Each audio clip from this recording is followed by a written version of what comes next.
Thank you very much. My name is Brian Barbour. I work with an organization called Act for Peace. I'm a lawyer, and I've been doing refugee legal aid related work in Asia for the past little more than 10 years. I'm very excited actually about this session. I'm inspired by what we heard earlier, and I hope we can continue to be inspiring in this session as well. Pro bono legal aid in refugee cases serves to protect, but it also serves to find solutions for the individuals that we assist, but also for the governments involved in the process.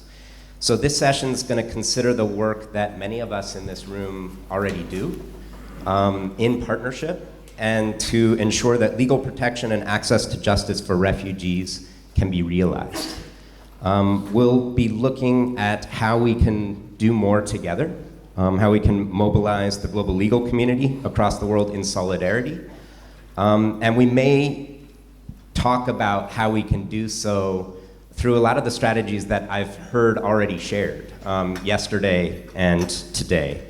So we may do that by pro bono hours or funds to support pro bono refugee legal aid programs, improved coordination and collaboration, pro bono and legal aid networks, partnering between NGOs and law firms, between law firms and law firms, between law firms and in-house counsel and clearinghouses and law schools, a lot of these different actors figuring out how we can do all this together. And with you in the audience, we hope to discuss how we can mobilize jointly to catalyze a global movement beyond this room, beyond everyone that's here today, to do something important globally. So you will hear about the first ever Global Refugee Forum, which is going to be held at the United Nations in Geneva in December, so it's a month away. Heads of state will be present, but also a diverse group of stakeholders is going to join this forum. And we want to talk about how we can make a difference. We're very fortunate to be joined on the stage by a diverse group of stakeholders. So I will quickly introduce them and then we'll jump right in. Keane is a Senior Policy Officer at the Regional Bureau for Asia and the Pacific of the United Nations High Commissioner for Refugees. He was also previously a corporate attorney at Simpson, Thacher & Bartlett in Hong Kong. Darius, originally from Togo, went from being an asylum seeker to being a Hong Kong resident. And he continues to serve as a voice for his community and advocates for more refugee leadership and participation, particularly through the Asia-Pacific Network of Refugees and the Global Refugee-led network. And now Darius is founding the first refugee-led network in Hong Kong, together with other leaders. Lynette is joining us. She's an Australian qualified lawyer, and she serves as a legal officer at Justice Centre Hong Kong. And before joining Justice Centre, Lynette worked at Fragaman Worldwide in Australia and Hong Kong. She's worked on the Thai-Burma border with Karenni refugees, and she's worked at Nishimura and Asahi and Refugees International in Tokyo, Japan. And finally, Tom Dunn is joining us. He is the director of pro bono at Clifford Chance, and he sits on the board of 3 law-related NGOs in London: LawWorks, University House Legal Advice Center, and Why Me? And he's previously worked as a legal aid lawyer and has led a College of Law public legal education project in London. I'm just going to grab this clicker. Well, you've already moved it for me. Thank you very much. I think I'm going to turn to Keane first, because I think it's important that we all understand what the Global Refugee Forum is. So, Keane, can you tell us what is the Global Refugee Forum? What can we expect from this? So to explain the forum, I kind of need to back up to the Global Compact on Refugees, which was a pact adopted a year ago by all the UN member states in New York. And the thrust of it is responsibility sharing. This recognition that the way we manage refugee issues and protect and find solutions for refugees is unsustainable currently, because too few countries are bearing too much of the burden. So if you were here yesterday for the Future Pro Bono session, you saw the figures on displacement. There are now 70 million forcibly displaced people in the world. That's the same as the population in the UK or in Thailand. 25 million of them are refugees in another country than their own. And of those 25 million, 85% are hosted in developing countries. I've seen this firsthand. My main job is working with refugees from Myanmar, so Rohingya refugees in Bangladesh or Malaysia. And in my many trips to Bangladesh, and I think we have some pictures of the camp in Kutupalong, which is now the largest refugee camp in the world. It's been startling to see, a country that's already essentially the most densely populated country in the world, just turning the corner economically and graduating from least developed country status, and then having to absorb, a couple years ago, 700,000 refugees from Myanmar in the space of a few months. It's not a sustainable way of sort of operating. And so the Global Compact a year ago was this recognition and promise by all the countries in the world to change the way we work and to bring in more governments, but also not just governments, other stakeholders like international financial institutions, like the World Bank, and the private sector, and especially the legal community. And so the Global Refugee Forum, which others have mentioned, will take place for the first time in Geneva in about a month and 3 days, is the way to implement the compact. It's where we want to get states together to pledge what they will do to implement the compact, but also these other stakeholders. And the idea is it will take place every 4 years. It's sort of like the Olympics of refugees. It's our headline event, and there will be heads of states present. Angela Merkel will be there, Imran Khan, ministers from around the world, as well as, we hope, other stakeholders, leaders from different communities, such as the legal community. And in addition to happening every 4 years, there will be kind of a midterm review in the alternating second year, where we'll take stock of what's been done against those pledges. If they're doing well, if they're not, how can we improve the progress? And even beyond that, UNHCR is so heavily invested in this being a success that we will be doing monitoring every 6 months or so, checking in with partners who've made pledges to see how they're doing. And that we see as sort of the real value add to this process. Is we now have a structure in place to coordinate and monitor what people have committed to doing in this space. I think we're used to states making pledges of development aid. Maybe we're used to states making pledges of resettlement places for refugees.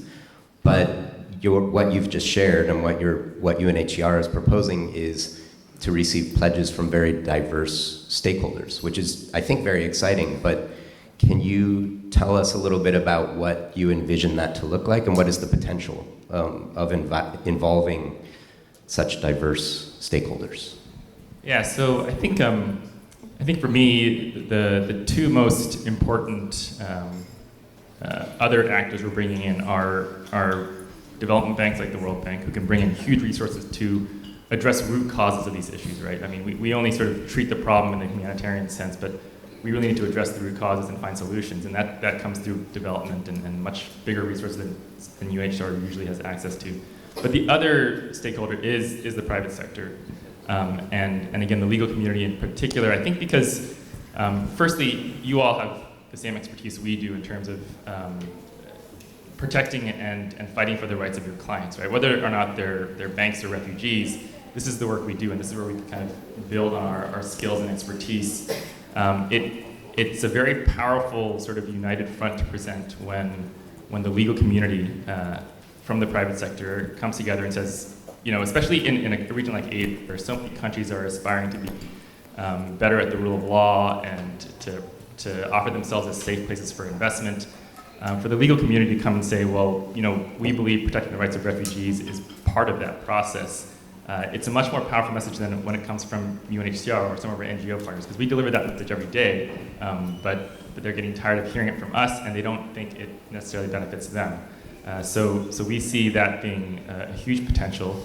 The other thing, for me, I cover Asia from Bangkok, and in this region in particular, there's a complete lack of legal frameworks for refugees and stateless persons.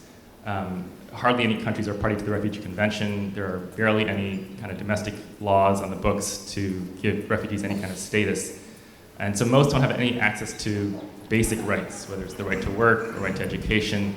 And at the same time, from my experience as a corporate lawyer in this region, I felt like there weren't many equivalent opportunities. So it's a nice match in a way where there's a great need for legal support for refugees and stateless persons, and also, I think, supply from law firms and lawyers who want to do this kind of work and to help out. Thank you. Darius, perhaps the most important stakeholder in all of this is refugees themselves. And I think some people might question another Geneva-led process. But why, it would be good to hear your thoughts on why refugees themselves might see this as an important opportunity, and how are refugees using it? The process in Geneva might seem like something that maybe just keep repeating itself, where people gather for not much result to achieve. But this particularly for us is very important. First, it happened every 4 years. So within 4 years, a lot can happen in the life of a refugee. So for us being part of this and trying to share our thought and how things can work well for us is very important in the achievement of the outcome of this forum.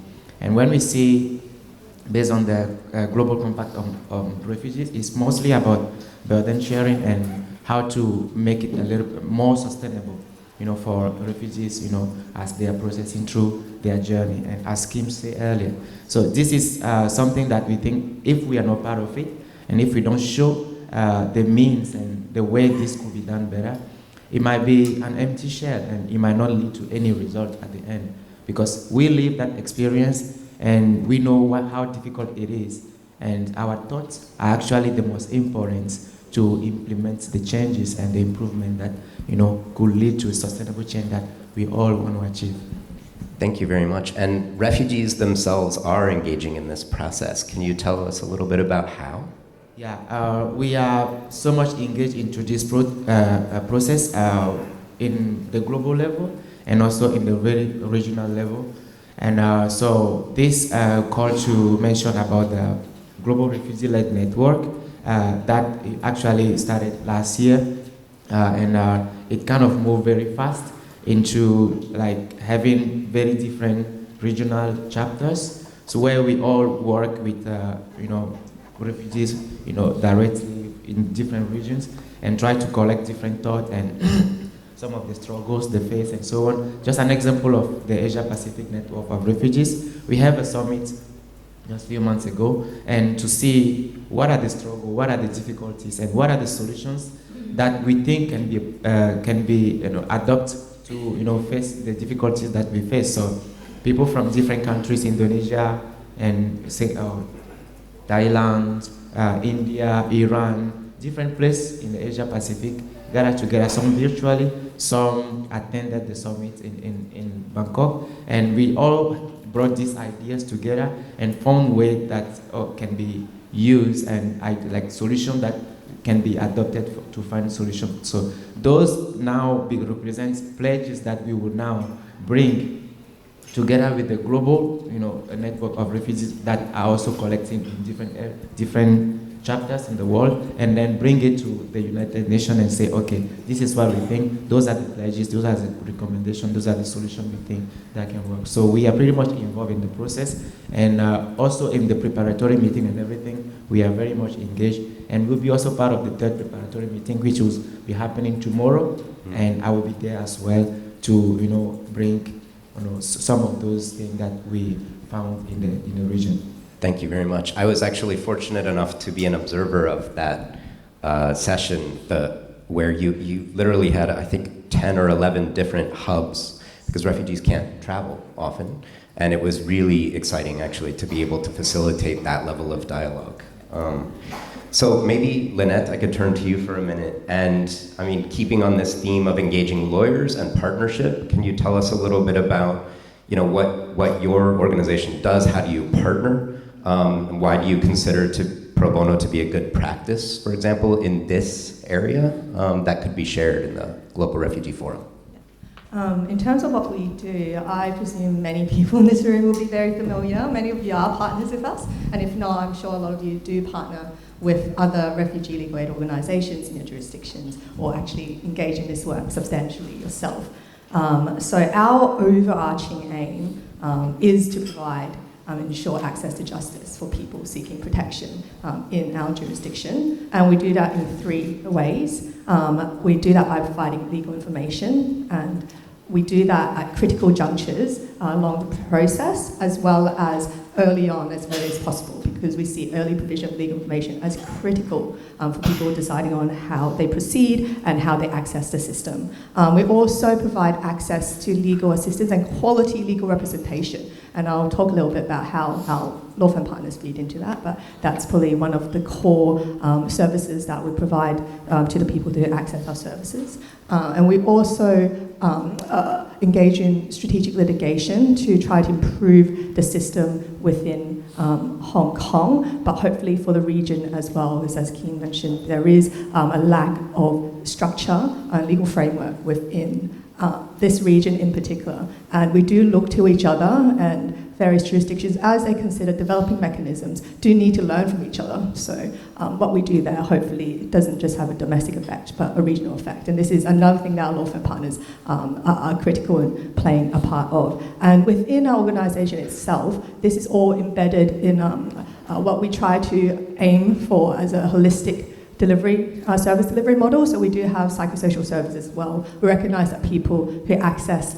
our services, sometimes their legal status isn't the primary thing that they're worried about at that particular point in time. Where there are medical issues, where there are unmet social needs, housing issues, we do have a psychosocial team in-house to deal with those issues as well. And we have previously, we have lost the funding for this, but we previously had an empowerment program as well to train and to encourage refugees within Hong Kong to also step up and speak up and be able to access advocacy opportunities within Hong Kong. So that's what we look like in terms of our service delivery. But in terms of pro bono, all I can say, well, the first thing I want to say is it is fundamental to our existence. When we were founded, and I think Brian, you'll be familiar with that, it wouldn't have happened if it weren't for a law firm stepping up and actually devoting the time as well as the financial resources, as well as actually, delivering the services when we were first envisaged and actually became Hong Kong Refugee Advice Centre and later Justice Centre, Hong Kong. But now in the service delivery, and some of you may be familiar with the system in Hong Kong, it actually switched over in 2014. Before 2014, UNHCR was doing a status determination, and now that has that responsibility has been transferred to the Hong Kong government. So there was a drastic change in the legal framework.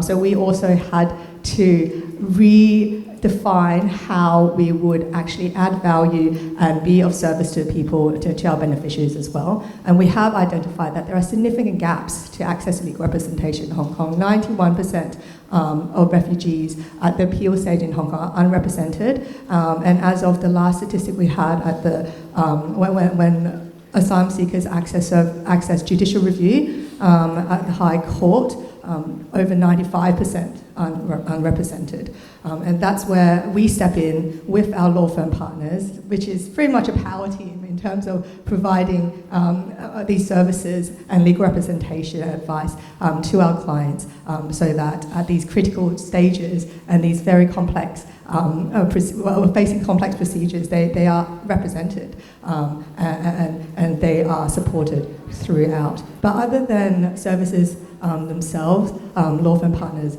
are critical in terms of developing our vision as well. So we actually have some of our law firm partners on our board that feeds into our strategic planning and vision of the organisation, and we also consult them on an annual basis so that they are very much embedded in our organisation, where we're going, what we're doing, and how we can deliver services better. And what fundamental to our services as well, our law firm partners actually support our legal services financial resources as well. So in terms of supporting our very small but hopefully powerful team of 3 lawyers on staff, and as well as our meeting rooms and our interpreters, those all come from our law firm partners also. So that really does show how critical and how entrenched pro bono is in terms of the work that we deliver. Thank you. And Tom, keeping on that theme of partnership and working with diverse stakeholders, so on refugee legal work, does Clifford Chance work with partners, work with other law firms, work with NGOs, work with UNHCR, and how do you view that kind of theme of partnership? And well, the short answer is yes, we do work with all of those partners, those types of partners. I think for us, I'd echo some of the things we've heard already, that we as a firm perceive the refugee issue very much as an access to justice issue and a rule of law issue. And I'd also echo the comments we heard from the Jones Day team earlier, that I think this is regarded in a way as one of the least politicised issues that we get involved in. And it does seem to, probably more than any other of the issues we try to, or I try from my position to advocate for within the business, this seems to be the one that most connects most genuinely to people within the firm. It does seem that the lawyers within Clifford do feel that this is a really important issue that they want to do something about. And the way our pro bono practice is structured is kind of in two halves, really. One half of it is driven very much from the centre of the business and orientates itself around some key global strategic pro bono relationships. And I'm very pleased to say that the refugee issue has a real presence there. In particular, in a partnership we have with an NGO based in the US called Asylum Access. We've shared and have played a modest role in their really significant expansion over the last 12 years by providing a combination of funding support from our foundation and a lot of pro bono work at a strategic level to help them grow their operations. We've worked a lot with an international humanitarian NGO in relation to the work they did in the Mediterranean over the last few years around rescuing migrant children crossing that sea. And then the other half of our practice, and this is where that point about this being very much felt by individuals within the firm, where we look to local offices to develop their own key pro bono relationships. And I was totting this up this morning, 12 of our 36 offices around the world have done exactly that, have developed relationships with refugee-focused NGOs in their jurisdictions, including, I'm very pleased to say, with the Justice Centre and with UNHCR. The Justice Centre won our Access to Justice, significantly titled Access to Justice Award back in 2012, and we've been a very close partner of theirs ever since. So across these sort of range of scale of relationships, from some very big INGO-style relationships through to sort of significant national actors, through to much more locally based community organisations, we are, as a global pro bono practice, very actively involved in this issue and providing, I think, a really full range of support from advocacy around policy change and law change, through to legal aid support on individual cases, through to, if you like, welfare support and counselling support to refugees at all stages of the process. Yeah, so that sort of covers what we do, and I guess to come back to your question, that commitment to partnership working. Not to put you on the spot, but do you think Clifford Chance will make a pledge at the Global Refugee Forum this year? Okay, so we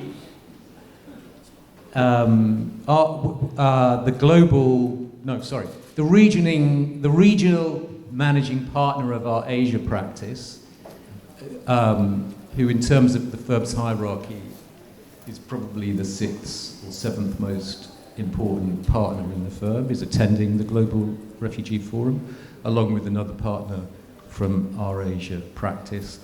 And he's very committed to leading, in particular from the Asia part of our business, on this issue. As I said, we're connected to refugee issues across 12 of our offices. We intend to grow that, and I've got no doubt that we will make some public pronouncements about that at the forum or in the weeks leading up to it. Great. All right, I feel very privileged to be able to share something that is on the table right now about mobilizing the global refugee community. So there is a small group of lawyers, legal aid organizations from around the world that, alongside with UNHCR, has been strategizing about how we could better mobilize and stand in solidarity with each other. And an idea has been put forward for a joint pledge going in that many different actors could sign on to. So this is some sample language up here that could be, for example, at the top of a pledge going into the Global Refugee Forum in Geneva. Below that would be all of the different law firms, NGOs, bar associations, law schools, whoever else is going to sign on to the pledge with whatever specific pledge they're making. So it would end up being a consolidated, louder voice, putting forward a commitment to refugee protection. And can I just ask, for everyone in the room, how many of your organizations or law firms do now or have done refugee legal aid related work in the past? My guess is it's a lot. So part of this, I think, would be to capture that. So there's a lot of really brilliant work being done already, and this, each with its own kind of momentum. And it may be different in a number of different jurisdictions. So a law firm might do it in 12 different places, and it might be quite different what they do in one jurisdiction versus another. But there really hasn't been an effort in the past to capture all of that and to share it with the world and say, this is the level of commitment, the level of engagement that there is around this issue. So, I mean, it envisions this is not an exhaustive list, but these are some of the actors that we're talking about when we talk about the global legal community. And when we talk about what the pledges might look like, we've just put up here some examples of the kinds of things that are likely, that we already see happening by a number of these actors globally. So there are examples up here about pro bono hours, but there are also examples up here about funds going to refugee-related projects, about capacity building and coordination, and we can imagine a lot of other things. Bar associations encouraging pro bono commitments, bar associations and other actors providing pro bono awards locally. There are a lot of different things that could be done. So I feel very privileged to be able to share this with all of you in the room. We presume that a number of actors are going to need to go back and talk to their firms that this is something that's happening, that momentum is being organized around, and whether or not your firm, your organization, your bar association, whatever it is in a position to join it and make a pledge that could be a part of this joint and global commitment. I will come back to the panel about this. So this is something that's on the table. I mean, Tom, maybe I can start with you. I mean, do you see that something like this has potential? Do you, how do you see an initiative that is joint like this? I was struck by what Keane said earlier, which what I heard there really was an ask from the NGO sector that the private sector make some sort of, or rather, yeah, I think Keane was talking about the power that comes from the private sector articulating a commitment to this issue. And in a sense, my answer, I think, is really simple. If the NGO sector is asking for that commitment from the private sector, I think we should say yes to it, given a number of things we've already seen this morning, not least the fact that many law firms are actively engaged on this issue already. I also, to be honest, don't see an awful lot of risk attached to this. more and more, it seems to me, law firms articulate some of their values and purpose through their pro bono work and are becoming increasingly confident about describing themselves as purposive, value-driven organizations. And it also seems that one of the areas in which that plays out with most conviction is around this issue. So it seems to me a short step to then making this sort of commitment. And it's also striking this sense that, again, from the law firm perspective, the number of our clients who share similar values. And it does strike me that of all the sort of progressive issues we might advocate for, the one that's, if you like, most philosophically attached to the world of commerce and business is free movement and refugees. So I do think there's something in that we will find least resistance on this issue, perhaps within the heart of the profit-making entities that many of us work for. It seems to me I think there is something in that. So I think there's a lot of potential here. There's a lot, as I say, there's a lot of sort of coherence about what goes, what makes up many of our businesses at the level of value. So those are my thoughts. That's great. Lynette, we are talking about more than law firms, and you did talk about a wide network of actors. What is your reaction to this also, of course, and how do you think your organization will engage with the Global Refugee Forum? My reaction to this is I think it's a really good idea. I think it has the potential to be quite significant in terms of how the private sector interacts with civil society. I've talked a little bit about how important our pro bono partners are to us and the work that they do with us, but the way that this will make a difference to us is that a lot of energy of our organization, as well as other organizations of this similar nature, goes into making our services sustainable and scalable. If we have a pledge, and if we have committed pro bono and we have timescales, we can actually plan and we can actually look to long term. And this won't only measure impact, we need to measure impact, evaluate impact, and then thereby increasing it. So I think this will be significant in that sense as well, to be able to pull together what everyone is doing and to think, look, how can we do it better and how can we work together better as well? So yeah, I'm excited about this. Thank you. Darius, can I ask, for a refugee perspective on a pledge like this, but also I am aware that the GRN and UPNOR have a refugee pledge that you guys are working on, so maybe you could also share that with us. The potential of this pledge for us is really, really big in the sense that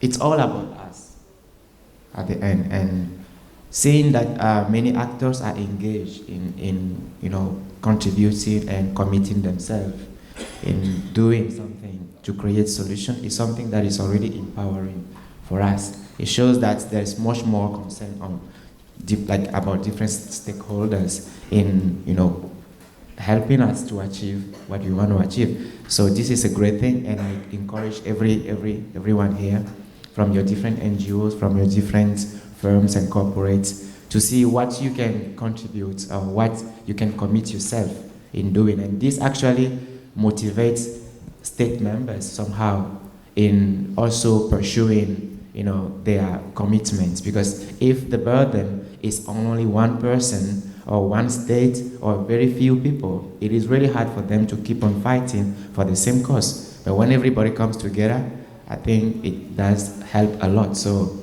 your pledges are already empowering us and also actually are promising that whatever we want to do for the Global Refugee Forum is going to be much more successful because many actors are engaged. And on our own side, we are planning to target many different stakeholders, like the member state, for example, how we can persuade them in committing themselves and create like more participation for refugees so that we can be more involved into decision making, policy making, and anything that involve, our engage our future that concern how our next, like maybe 3 to 4 years will look like. So we want to be much more engaged and have much more participation in any of the platform, any of the level of discussion and so on, so we can make our voice heard. And we also want to target different donors in the sense that we can motivate and encourage them to, create support for refugee-led initiatives and so on. And that actually go back to showing to the host communities that, these people, they are able to do this and that, which actually change their perspective and actually have this ripple effect in changing the state's members. So it's all like kind of a channel of work that will follow on from there. And we also are targeting NGOs and civil societies, and particularly NGOs. How do we work in partnership, making sure that this is not about us refugees trying to be, we want to be in charge, we want to lead, we want to just see whatever is going on, but how do we work in partnership where everybody is more fairly and equally engaged in this process and it benefits all the society. So this is what we were trying to achieve through the different pledges. We are still drafting the pledges, and it will be finalized after the third preparatory meeting that we'll be having tomorrow in Geneva, and from there we will have a clear idea of what to put together in the different regions and make it and consolidate in one stronger pledge. Yeah. Thank you very much. And I'm actually aware of already at least 2 of the entities I'm engaged with have made pledges in response to the refugee pledge that has been put out there to review internal procedures and figure out how we can better ensure refugee leadership and participation in processes. The event that was held recently with all of the hubs, it was a learning experience. I mean, I know that there were security issues that prevented a few of those hubs from participating. And so I think part of the pledge was also to think about security and how, when refugees can't travel and when they're in an insecure situation, how can we consider the physical safety and how can we engage them? And that's right. And one of the main struggles that we face, it's the mobility, the being able to travel and represent ourselves. And that's also one of the reasons why there's not much voices of refugees in most of the platform, that discuss on refugee issues. And one of the ways we also see that this will be solved is mostly about creating this virtual participation. For example, the Global Refugee Forum will happen in Geneva. It's not all refugees that will be able to attend, but how can we make it in a way that people in their different countries or region can be part of this and also, contribute with their voices virtually. So this also encourages, give them this empowerment, knowing that, okay, these things are being discussed about us and we are also actively involved into it. Not just somebody reporting to them, we've talked about you and we decide this on your behalf. So create more participation with all the means that we have nowadays, technology and everything involved. And that also will be through the support of NGOs, because we cannot do it by ourselves, but all those NGOs and stakeholders working directly with refugees can help us to access, these means to advance the work. Thank you.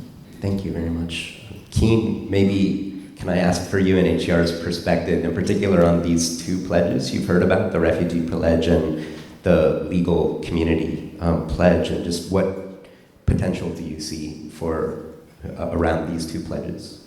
I mean, I think I'm just imagining the visual in Geneva next month, sitting in the Palais des Nations. I don't know if any of you have been there, but it's this grand palace, as it were, that was built for the League of Nations, in many ways more stately, much more stately than the UN in New York.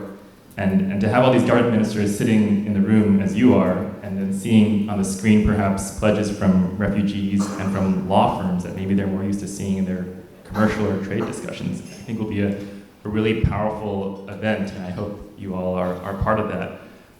Just to be very practical, time is short. The forum is in a month and 3 days, as I mentioned. So if you are interested, and we hope you are, a very simple way maybe within your firms to get people on board is to look at what you're already doing, which is so much, and we know that. Whether it's individual representation or research or awareness raising or secondments, all these access to justice issues or organizational support you might be providing to NGOs or to UNHCR. If you can look at what you've been doing the last year or two and what you plan to do for the next year or two, and maybe even quantify it in a number of hours, that can very quickly make up part of this pledge, and something we can start with at least. It will require a lot of follow-up, but again, that's the benefit of this structure we now have in place. It offers an opportunity to recognize you for that work and then to follow up. And I think we'll all be motivated by the fact that there will be monitoring regularly to see how we're doing. And if it's not going well, again, we can figure out how to make it work better. But just as a start, to have these pledges in Geneva in a month will be really powerful. Thank you very much. Okay, I want to put it out to the audience for opportunities for questions, for comments, and see what your reactions are to these ideas, whether anyone in the room is also engaged with the Global Refugee Forum, and how whether you want to share that with the room as well. Are there any questions or comments?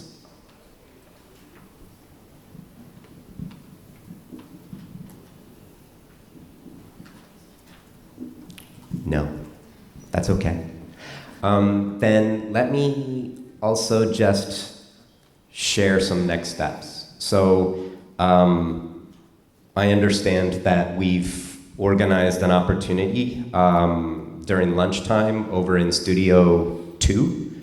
For anyone who does want to talk about this, we're just basically going to have open discussion. There'll be a chance for you to ask questions. So people who are interested in particular in the legal pledge, if you'd like to join us in Studio 2, we're just going to be informally discussing how this could work, what the next steps might be. So that's one thing. So during the lunchtime, Studio 2, please join us. But another thing that we could do, I don't see a QR code up here. Oh, it's there. Okay.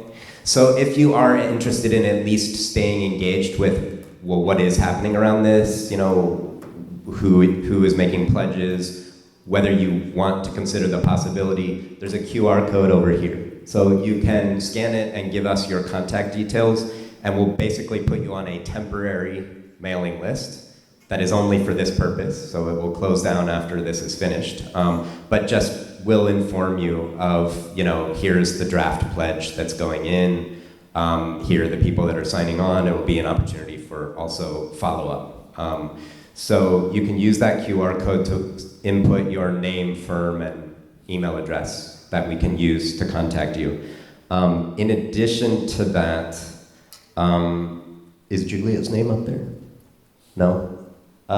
You can go back. So Julia Meyerhofer, who's raising her hand right over here, is with PILnet, and she'll be a point person on this. So if you want to ask questions one-on-one, you can write to her. This is her email address.